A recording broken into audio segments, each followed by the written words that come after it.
రాజంపల్లి గ్రామం నుంచి వైసీపీని వీడి తెలుగుదేశం పార్టీలోకి భారీ చేరికలు జరిగాయి. వైసీపీ దళిత నాయకులు చిలక ఇజ్రాయెల్, చిలక చెన్నై కోటయ్య గారులతో పాటు 30 కుటుంబాలు వారు వైసీపీని వీడారు.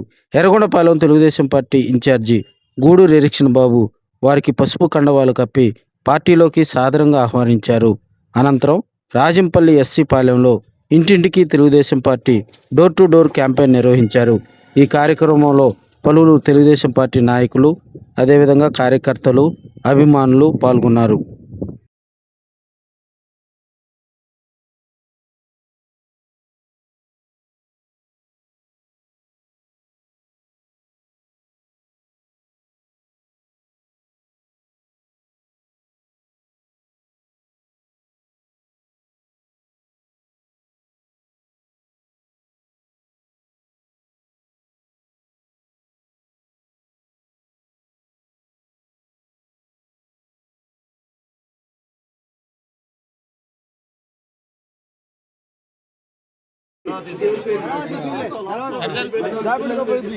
అబ్బి దాపెట్టుకో అరే అల్లుడు దాపెట్టుకో వీడు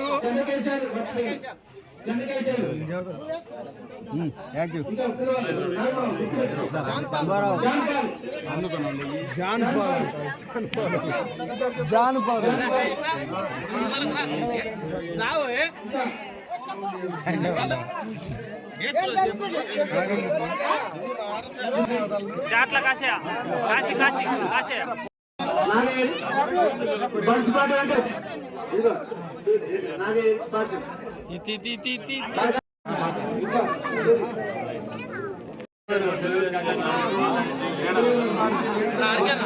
ఇక్కడికి వచ్చి రెడ్ షర్ట్ లైట్ కనపడితే అందరు కనపడతారు. మీరు అందరూ అన్న కొద్దిగా పెద్దనా అందరు కనపడతారు. అన్న ఇటు చూడాలి అందరూ. అన్న కొద్దిగా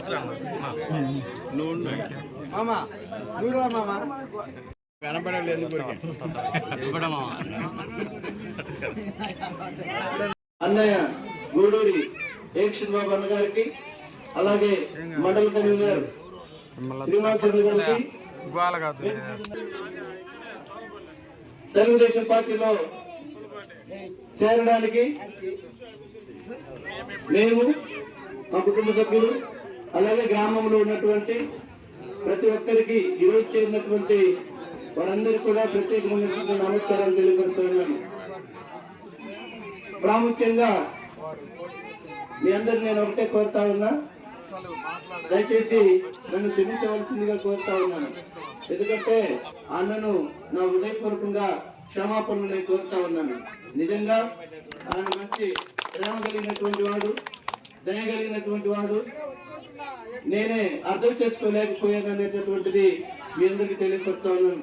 మరలా తిరిగి పార్టీలోకి నన్ను ఆహ్వానించినందుకు నేనన్నిటికీ కూడా ఎరిక్షన్ బాబు అన్నకు కృతజ్ఞతగా ఉంటూ ఆయన విజయానికి నా మనస్ఫూర్తిగా నేను సహకరిస్తూ, అంతేకాదు ఊరూరు కూడా నాకు కలిగినటువంటి నా బంధుత్వంతో నేను మరెక్కువగా పనిచేయడానికి నాకు ఇచ్చినటువంటి ఈ సదవకాశాన్ని పెట్టుకుని నేను కృతజ్ఞతలు తెలియపరుస్తా ఉన్నాను. అంతేకాదు మా అన్నయ్య కూడా చిన్న కోటయ్య గారు కూడా చేరడము నాకంటే ముందుగానే అన్నతో పరిచయం పెట్టుకున్నాడు. చేరాలనే ఉద్దేశం ఆయన కూడా కలిగినాడు. కాబట్టి మాకు ఈ అవకాశం ఇచ్చినటువంటి అన్నకు ధన్యవాదాలు తెలుపుతూ, వేదిక మీద ఉన్నటువంటి వారందరూ కూడా తెలియపరుస్తూ, ప్రమాణపూర్వకంగా నేను ఎప్పటికీ కూడా ఇక తెలుగుదేశం పార్టీని వీడను. అంతేకాదు ఎరిక్షన్ బాబు విజయానికి నేను ఖచ్చితంగా కృషి చేసి ఆయన రాబోయేటటువంటి ఎలక్షన్ లో నా వంతు నేనుగా ప్రతి విలేజ్ లో నాకు తెలిసినటువంటి బంధుత్వానికి నేను వెళ్ళి ఈ బాధ్యతను తీసుకో తమ్ముడు అంటే ఆ బాధ్యత తీసుకొని మనసారా ఆయనతో నేను కలిసి ఉండడానికి ఇష్టపడుతూ నాకు ఈ అవకాశం ఇచ్చినటువంటి అన్నయ్యకు నా హృదయపూర్వక వందనాలు తెలియపరుస్తా ఉన్నాను. ఈరోజు మనమందరం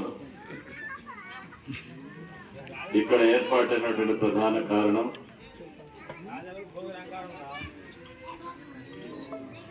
మన ఎస్సీ పాలెంలో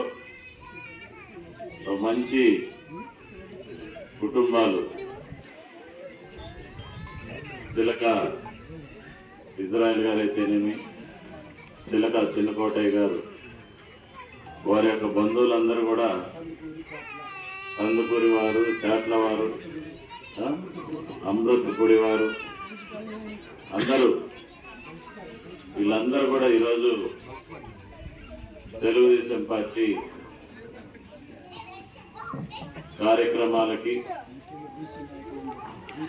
బీసీ నాయకులందరికీ,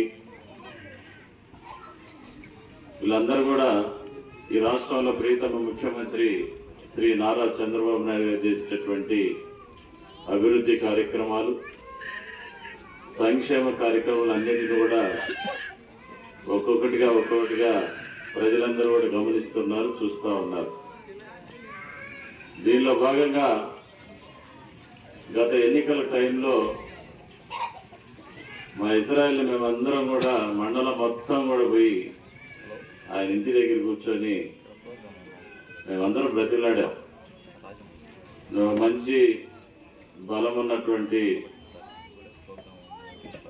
మనిషివి, మనతో ఉంటే మన వాళ్ళందరినీ కూడా మనం బాగుపరచుకోవచ్చు, బాగుంటుందని చెప్తే అదృష్టమో చెప్పలేను. కానీ ఆ రోజు ఇస్రాయల్ అన్న గారు మన గత ఎన్నికల్లో సపోర్ట్ చేయలేదనేది మనందరూ కూడా తెలిసిన విషయమే. అదేవిధంగా మన చిన్నకోటన్న గారు, ఈయన కూడా వాస్తవంగా ఉద్యోగరీత్యా మార్కాపురంలో ఉంటూ రాజకీయాల్లో లేకుండా ఆయన వృత్తి ఆయన చేసుకుంటూ పిల్లలందరూ కూడా చదివించుకొని, పిల్లలు కూడా డాక్టర్ కోర్సులు చదివి ఉన్నారు. వీళ్ళందరూ కూడా మనం చేస్తున్నటువంటి పనులు, అభివృద్ధి కార్యక్రమాలు, మనం ఇచ్చేటటువంటి గౌరవం ఇవన్నీ కూడా పరిశీలించి మనం ఒక మంచి నాయకుడిని గెలిపించుకోలేకపోయినామని ఒక బాధ వాళ్ళల్లో ఉంది. దానిని మనం తిరిగి ఆ బాధను పోగొట్టుకోవాలంటే మనం తిరిగి తెలుగుదేశం పార్టీలో అధికారికంగా చేరి నాతో ప్రయాణం చేయాలనేటువంటి ఒక ఆలోచనకి నేను వారిద్దరిని కూడా అభినందిస్తా ఉన్నా. ఎందుకంటే అందరం కూడా కలిసికట్టుగా ముందుకు పోతేనే ఇలాంటి నియోజకాల్లో మన ప్రజలకి, పేదలకి, బడుగు బలహీన వర్గాలకి సహాయం చేసేటటువంటి ఒక అవకాశం మనకు దక్కుతా ఉంది. ఈరోజు మనం అందరం చూస్తున్నాం, ప్రియతమ ముఖ్యమంత్రి శ్రీ నారా చంద్రబాబు నాయుడు గారు ప్రతిపక్షంలో ఉన్నప్పుడు మన ప్రాంతానికి వచ్చి 2 ప్రమాణాలు చేశారు. ఒకటి, అనాదిగా మన పెద్దోళ్ళ కాడ నుంచి మనం పోరాడాం, మార్కాపురం కేంద్రంగా జిల్లా కావాలని. ఆయన ఎన్నికల టైంలో మార్కాపురం, గిద్దలూరు, ఎర్రగొండపాలెం వచ్చిన సందర్భంగా మీరందరూ నాకు సహాయం చేయండి, రేపు ముఖ్యమంత్రి అయిన వెంటనే మార్కాపురం కేంద్రంగా జిల్లాను చేస్తానని చెప్పేసి ఆయన ఆ రోజు ప్రజల మధ్య ప్రకటించి ముఖ్యమంత్రి అయిన వెంటనే